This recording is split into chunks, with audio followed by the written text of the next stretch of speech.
Hello and welcome back to another video learning about astrology. I'm excited to share the hero's journey in your birth chart with you today because I believe that the sun is our hero's journey, the hero's journey in the zodiac, but also the hero's journey of your personality. And the personality in astrology, how I see it, is the combination of the sun, moon, and rising sign. And I want to give you sort of my approach on how I do readings, how I see and feel into your personality, because the personality ultimately also helps you to actualize your purpose and to fulfill your purpose. That's why your soul chose to come into this world during a specific time to have the energy of your sun, moon, and rising sign. And for that reason, it's really important to understand what the sun, moon, and rising sign represent, so you can come into your brightest light, which is the sun, but also actualize your soul's purpose. And for the purpose of this reading, for the purpose of this video, I want to share with you my personal chart and also how I perceive the sun, moon, and the rising sign, because I feel like there are a lot of misconceptions about the rising sign especially, but also about the moon sign and even about the sun sign. So we will debunk all of that because I just want to give you my understanding from an evolutionary standpoint. Again, I love the work of Jeffrey Wolf Green for that reason, but there are a lot of other evolutionary astrologers and astrologers in general that talk about sun, moon, and rising sign in that way. So let's just dive into my own personal chart so you can have a little bit of insight on that. Let's see, I think you can only see my chart now. Let's do it like this. Perfect.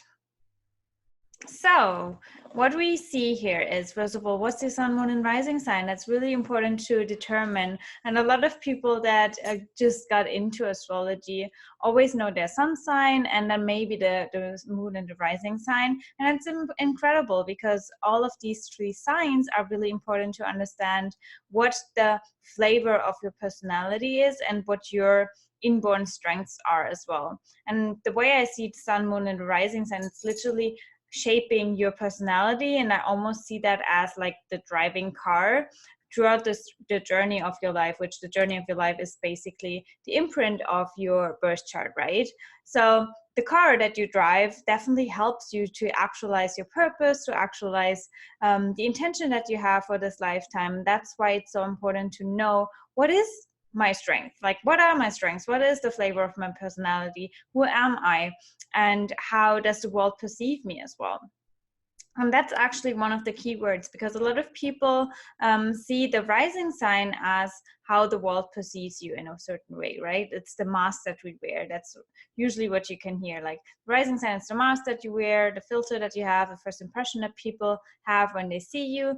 And all of that is true to a certain degree. But I think that one thing is really, really important to realize, and that's, first of all, it's the most critical decision that your soul could make to come into this world during the time where the rising sign was on the horizon, because the rising sign changes every 2 hours. So it's the quickest moving sign in the zodiac, and that's why it's so critical for your soul to decide, well, I come into this world at 4 p.m. because the rising sign on the horizon is Aries, for example, right? Because then you are an Aries rising. If you would come into this world, I don't know, like half an hour later, you might have another rising sign. You might be a Taurus rising already. And that doesn't just change your chart ruler, which would be Venus, instead of Mars.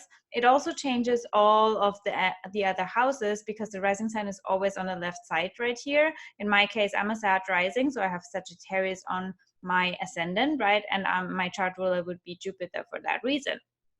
So if I would come into this world earlier, I would be a Scorpio rising. If I would come later, I would be a Capricorn rising. Completely different, because all of the houses would be influenced by other energies, by other zodiac signs, right? But my soul chose, well, no, we come into this world as a Sagittarius rising. And why this is so important in my chart is not just because I have a Sag North Node as well. It's also because the rising sign, as the name suggests, is the sign that has to rise in your consciousness. That's how I perceive it. So your soul chose to come into this world as your rising sign because it has to rise in your consciousness. It's probably the sign that needs the most development in your own psyche, right? You need to really, really cultivate and understand what this rising sign is all about. That's why it's probably really important for you to really, really focus on your rising sign. And a lot of people actually in readings, I got the feedback, they don't really resonate with their rising sign. And I believe the reason for that is literally because it has to rise in their consciousness. And that takes time. It's not something that comes really natural to you. And actually, what is probably more so natural for you will be the sign on your descendant, which in my case would be Gemini. And a lot of people perceive me as really Gemini. And even when I, talk to you, I could come across as a really Gemini person, asking a lot of questions. I mean, obviously not in a video that is recorded, but when I interact with others, I ask them a lot of questions. I'm really always the person that asks others about things and wants to know. I'm really curious about everything, right? But the only reason for me being curious is really to actualize that Sagittarius, which is, what is my truth? Like, I want to sort of like filter the answers of other people so I can understand what my truth is. And that's the Sagittarius North Node right there, because I need to sort of get the idea of everyone else's opinion, everyone else's mindset, so I can understand what the abundance of information is in the universe, so I can find my own truth, if that makes sense. So you always become your rising sign through the polar opposite sign, which in astrology in general, I always invite you to actualize the sign that a certain placement is in through the opposite sign. That's always the rule of thumb. So that's why it's so important to see your rising sign, but then the opposite sign, which is probably more so natural to you, and then combine the two or actualize your rising sign through the sign on the descendant, which again is probably more natural to you than the rising sign anyways. So again, the rising sign is the sign that rises in your consciousness, and it will actually help you to actualize your sun sign. Because one thing that a lot of people don't really see is that the sun sign is not usually something that also comes really natural to us. That's why a lot of people are so proud of their sun sign, right? I'm a Leo sun. I'm a Virgo sun, I'm a Scorpio sun, oh my gosh, I'm a Sagittarius, whatever.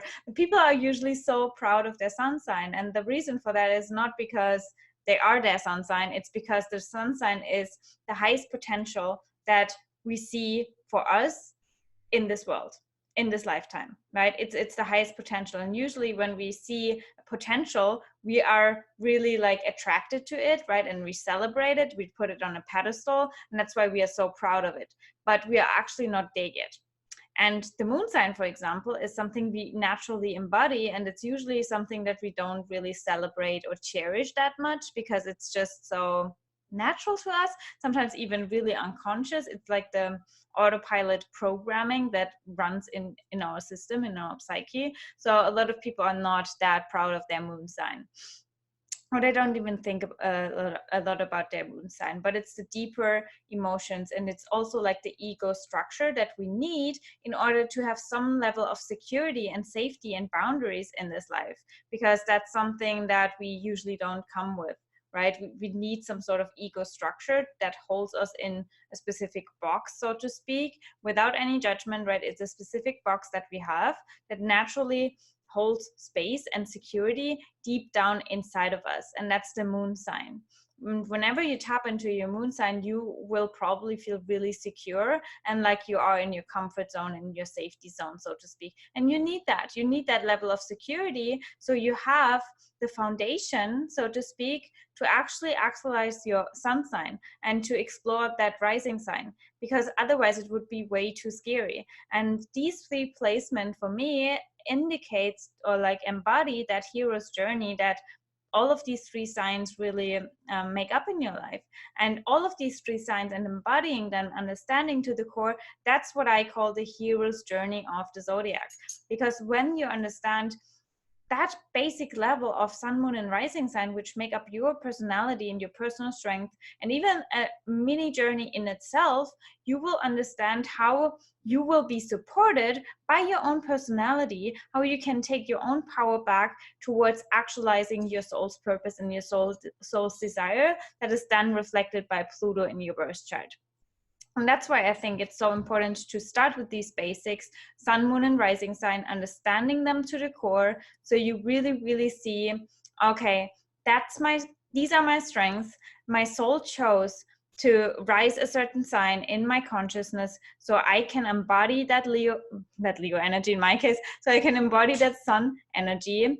And the moon is actually supporting me in that level as well, right? And for me, just to take me as an example again, I'm a Leo sun, but my Leo, I mean, not in this chart, but I actually, again, I'm a Leo sun, right? So I really want to cultivate that sun energy, because Leo, the sun is actually also ruled by Leo. So it's like, you know, a double shining energy, right? It's leading, it's heart-centered as well. It's, also wounded in my case because I have Chiron there, so there's a deep wound towards my sun, and it's also the sun in the 8th house. So all of these components you really have to take into consideration. So not just the sign, but also the house placements and critical aspects that are really influencing the sun.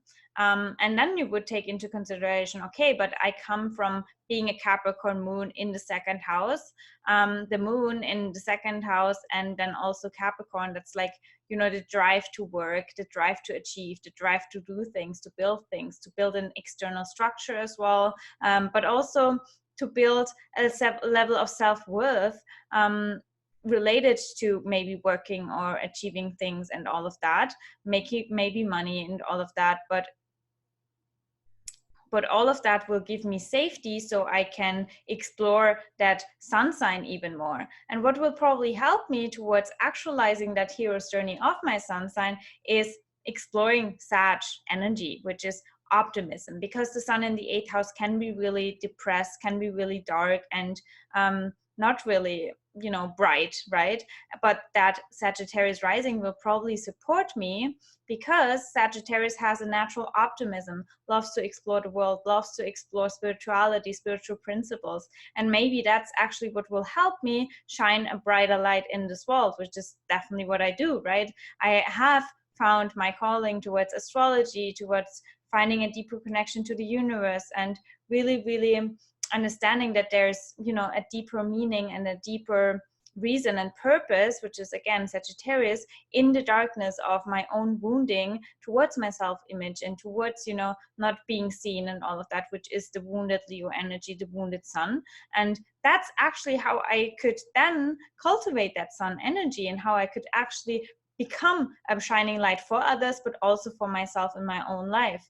And what helped me was obviously my Capricorn moon, because I can't give up. You know, I'm always building things, I'm always achieving things, I'm always productive in a certain way. And that's actually what really helped me to not give up even in the darkest times. So I hope that got clear on my own example, but you will probably have obviously you will have your own hero's journey. And if you would like to have a report on your hero's journey, I do now hero's journey report, so you understand the strength of your personality and how you can then use your personality to actualize your Pluto desire right here, but also your North and South Node constellation, that journey, because that's literally the basics of your astrology chart. And even if you don't want to have a full-blown reading, I think it's so insightful to start with your personality strength and that mini journey of how you actually developed your own personal strength, your brightest light, right? How you become in your shining, brightening magic, as I would always say, and what your soul chose for this lifetime, why you even chose to have that rising sign, for example. That's really important to understand. And I would love to give you that mini report if you are interested in that. All the links are down below in the info box, and you can also reach out to me on Instagram. It's Magic Kathy Official. Magic Kathy Show is my podcast, and info@abracadabrababy.de is my email address. If you have any questions, you can definitely reach out to me as well. I would love to give you your hero's journey report, because it's such an amazing, insightful way of analyzing your soul, of dating your soul, as I always like to refer every single birth chart reading, because it's literally like sitting down with yourself, dating your soul, so you understand your soul's intention, and can align with all of your desires, because that's how you step in your magic.